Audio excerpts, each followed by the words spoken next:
Hello, my name is Kevin McCaig and I'm a water quality engineer with the Ontario Ministry of Agriculture, Food and Rural Affairs. In this video, let us explore how we can use Ontario's phosphorus loss calculator called PLATO to estimate just how effective our current field management practices are at preventing or reducing the loss of phosphorus from our cropland. Phosphorus, as you know, is an important crop nutrient, but if we lose a little bit from the field, say even half a pound per acre, it can cause some significant algal growth and water quality concerns downstream. So let me begin by showing you how you can access the new PLATO tool through OMAFRA's Agrosuite software. Now, Agrosuite is a computer application that can work either on your desktop or a mobile device such as a phone or tablet.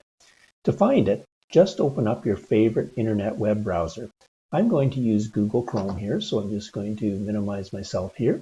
And here's Google Chrome. I'm going to type in OMAFRA's new Agrosuite, and that'll give us search engine results. Here's the one, Welcome to Agrosuite. I'm going to click on that one, and it lists all the different tools that are in the Agrosuite software. If we slide down a little further, we can see we can continue to those calculators. So let's just click on that button. And this will bring you to the main introductory page for Agrosuite. We have a number of calculators in the tool. Towards the bottom is this one called Phosphorus Loss PLATO Calculator.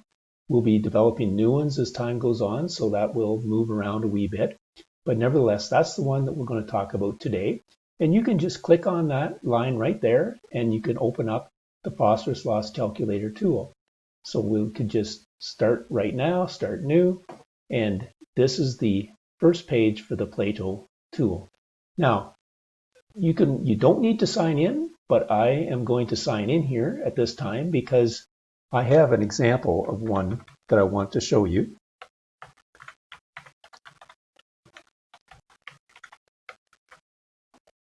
And so when you first create one, you'll have to make a password when you set up an account.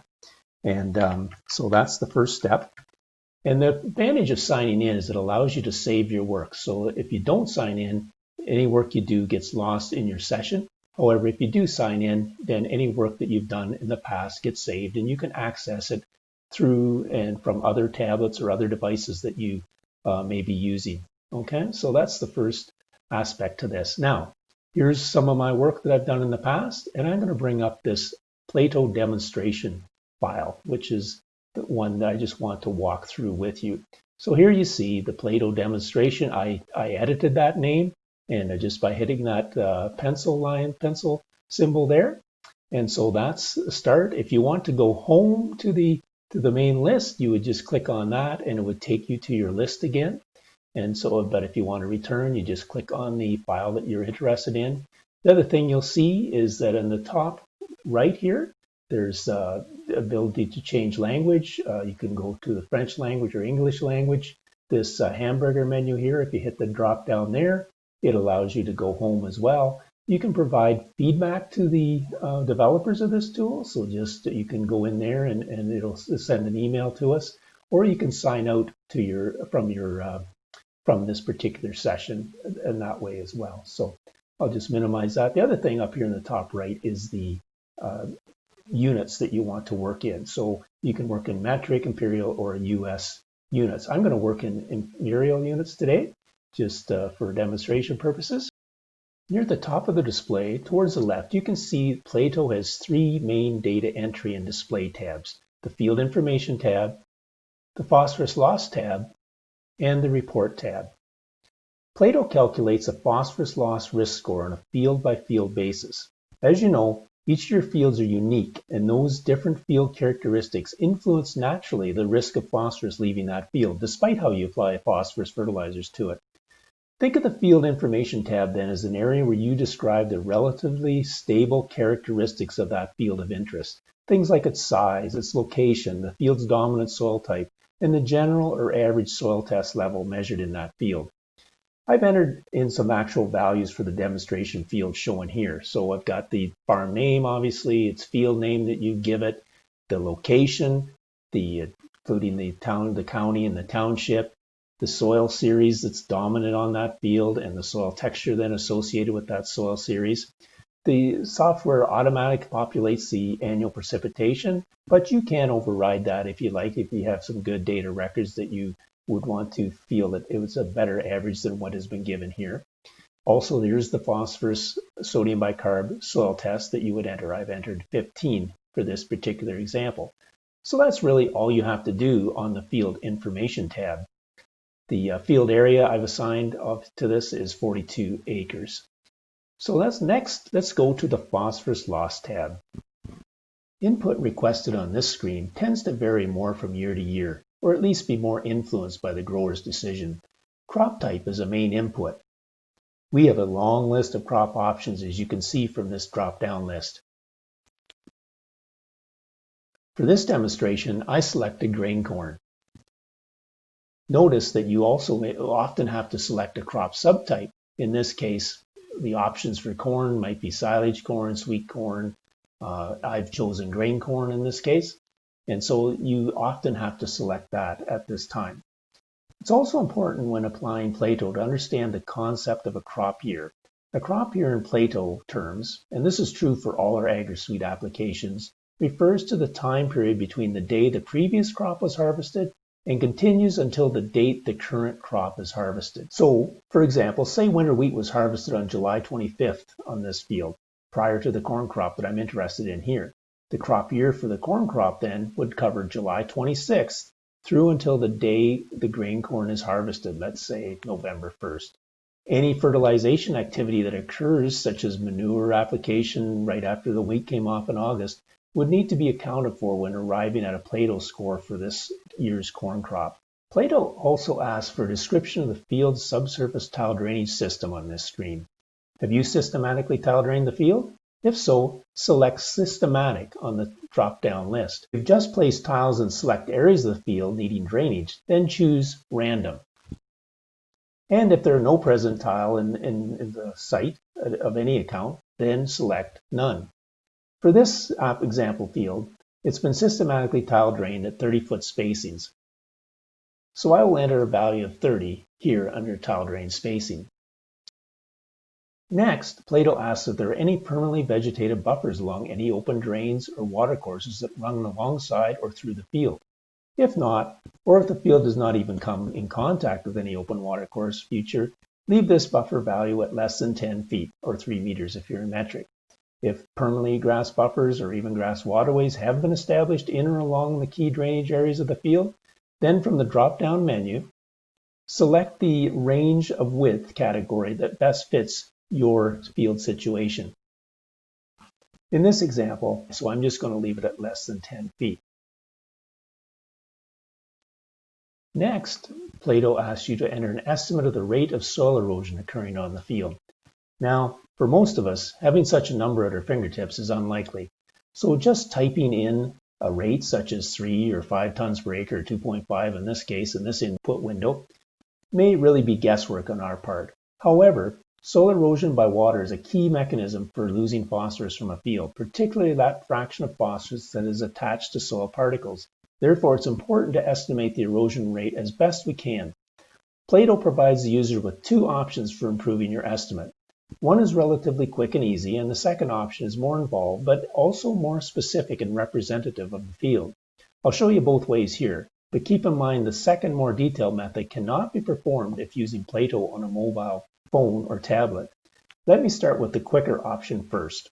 To access it, click on the drop-down arrow here and select Calculate Value. This will bring up a few more windows below these screens, and it'll ask for the maximum slope of the field. Now that's a tough one to decide because there's lots of different field slopes out there.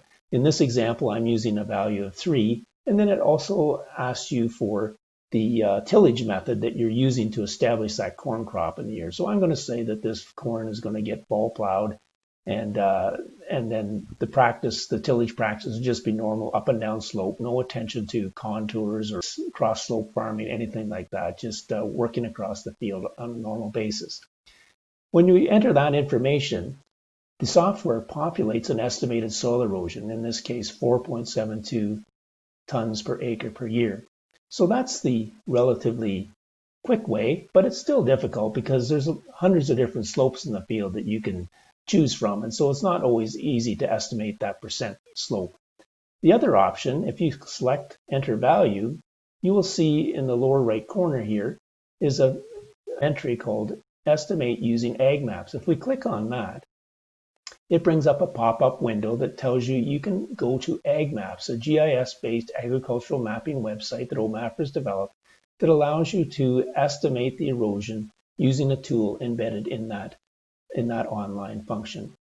So let's go to that. And so when you click on ag maps, you would end up at a screen that looks like this. There's a disclaimer for entering the ag maps online tool. You would slide down and get I accept, and it brings up a map of Southern Ontario. Then you would locate the particular field that you're interested in. I tend to just search around. I can see the main towns and roads here, so I can generally find my way around. And this particular site is just on the east end of the Wildwood Dam. So I'm going to go zoom in there fairly close. And it's just in this area. There's a field right in this general area here. When I get close, I can go down here and turn on the aerial photography and turn this one off. And this is the particular field I'm interested in right here, this in Zora Township. Now, once you're there, go to this Markup and Printing tab, select Create Map, and then at the bottom of the list of different map types you can make, there's this one called Water Erosion Potential Map. Select it, and it brings up a entry window when you could type in the farm name and the field name and all that type of thing. But the key one here is to define the field boundary for the field that you're interested in. So if you click on this Draw Area button here, that allows you to begin drawing the perimeter of this field that you're interested in getting the soil erosion estimate for. So I'm just going to do that here and find my way around that field. And it also comes back with the total acreage of this field as well. So that's a handy piece of information as you're working away. We're just about done here, just about around the corner. Double click when you get to the end. And you'll notice that there's a black dot sort of goes into the centroid of the area. If you take a look at the left here as it's calculating the erosion here, it fills in or populates the specific information of the lots and concession of that particular field that we've delineated.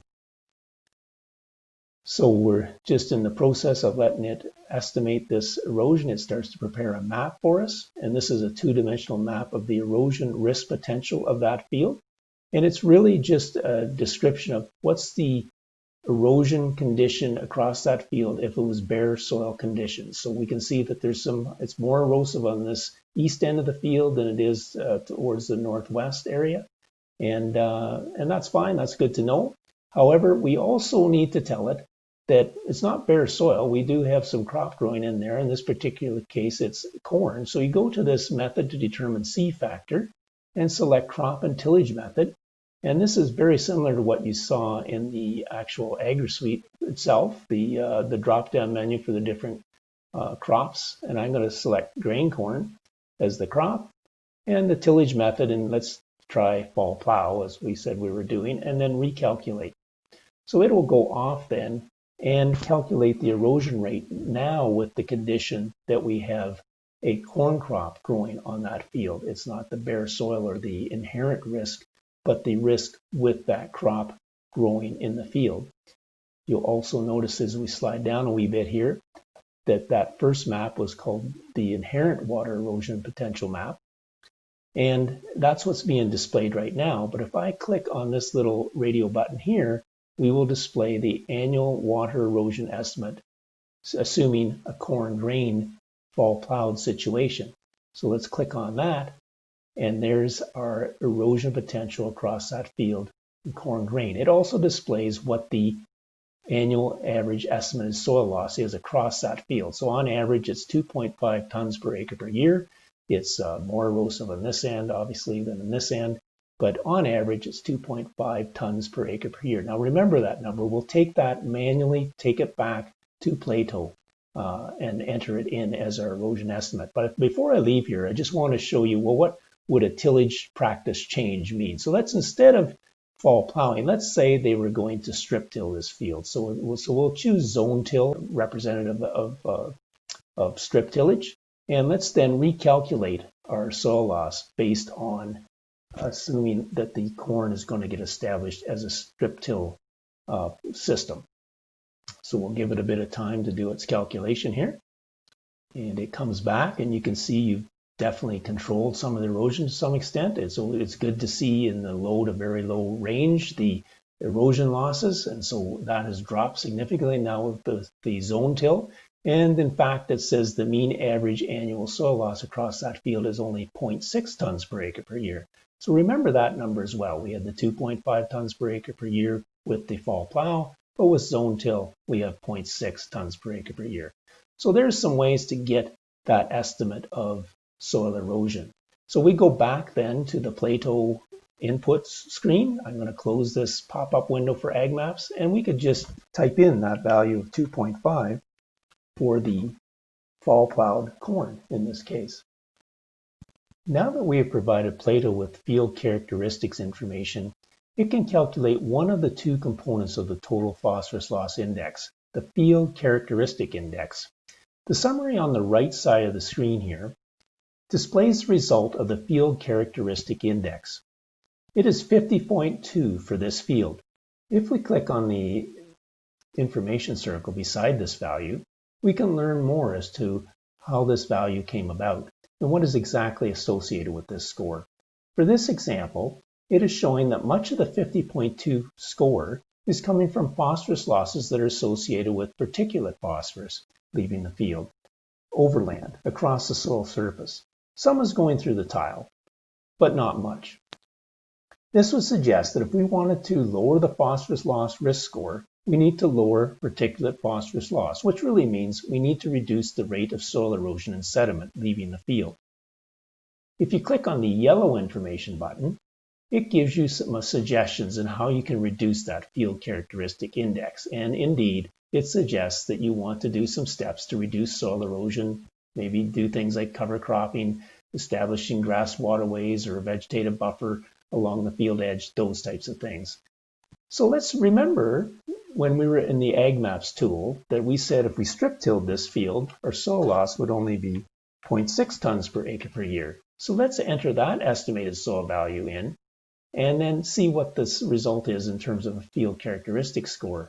Notice that we've dropped from 50.2 down to 15.3, significantly lowering that field characteristic index, and that will go a long way to reducing our total phosphorus index score. So that's an example of how you might use that information and how soil erosion can affect this phosphorus loss index. For now, though, I'm going to return to that fall plow example, as that's what the producer is currently doing, and we want to evaluate his current practices. Next, we go to the application loss index section, and this is when we start to give the software some information on what material and what manure and what fertilizer applications are going on this field. So we're going to add material applications or manures, and we're going to add fertilizer. Now we only have to worry about the fertilizers that contain phosphorus. So in my case, in this field, we're going to put on some liquid hog manure in the fall. 3 days before we plow, we put in some liquid hog manure, and I'm going to put it on at a rate of 5,000 gallons per acre. So we'd enter that information in. Now, to get this liquid hog, I put in a couple different manure types in here. If you wanted to add a material type, you would just click on this button here, and then you could select any main animal group there and the type of manure, whether it's solid or liquid, and you could set up your own manure analysis and manure inputs in that way. So we got liquid hog put on with a tanker in the early fall on the 23rd of October at 5,000 gallons per acre. So that's one input. The other one is we're putting some fertilizer with the planter on. Right, here's a description of that. We're putting some phosphorus fertilizer, say some 624-24 to 100 pounds per acre. And we're going to place that with the planter. So of all the different options incorporating or bare soil applications, it's with the planter and therefore ejected. And so you can see on the right side then it summarizes the contributions of that particular application to this phosphorus application loss index, and it's fairly low.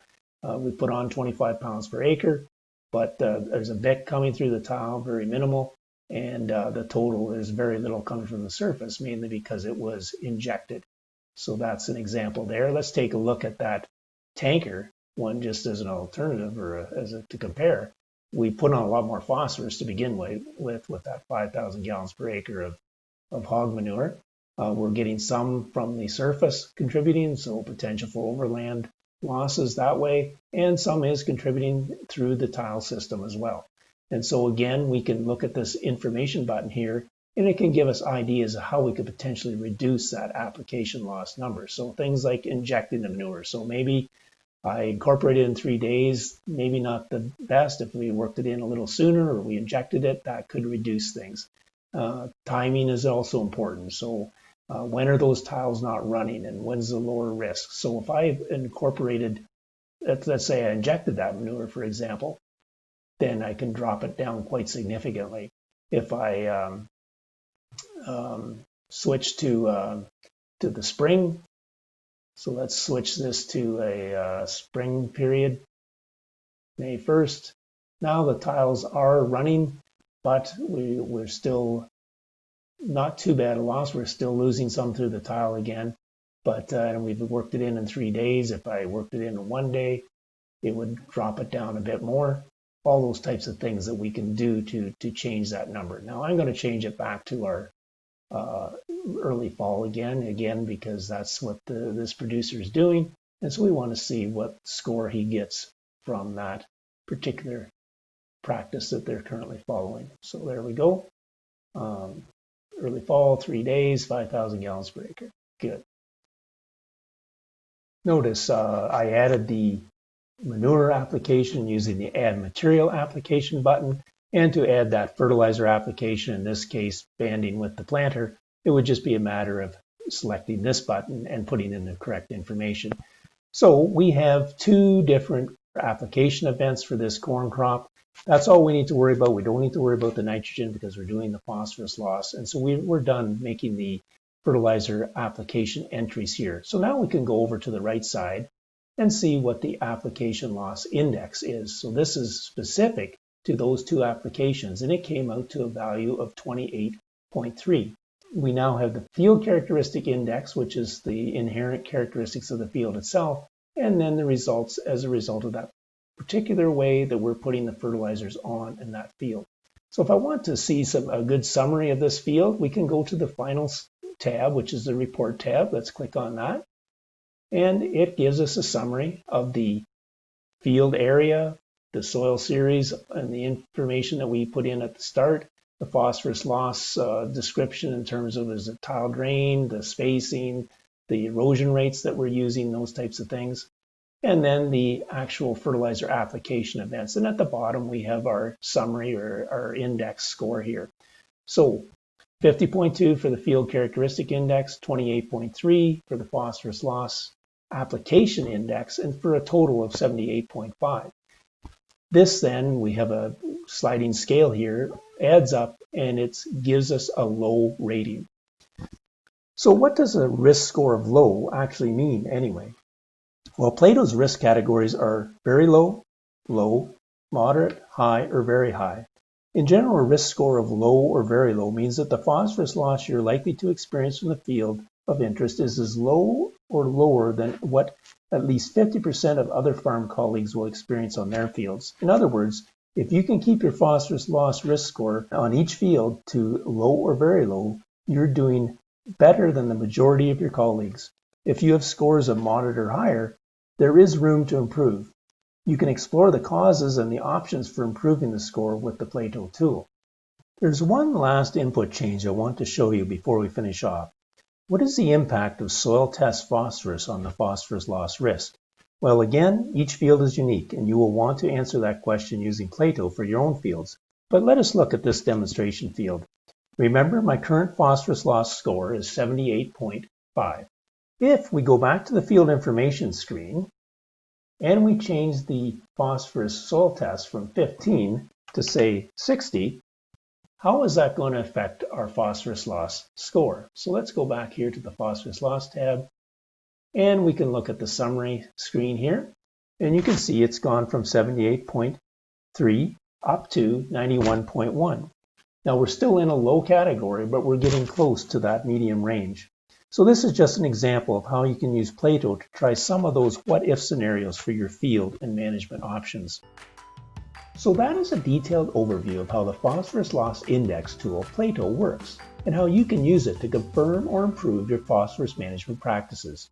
Remember too that the PLATO score is automatically calculated for each field and for each year when you prepare a field management plan in OMAFRA's new Agrosuite Field Management Plan software tool.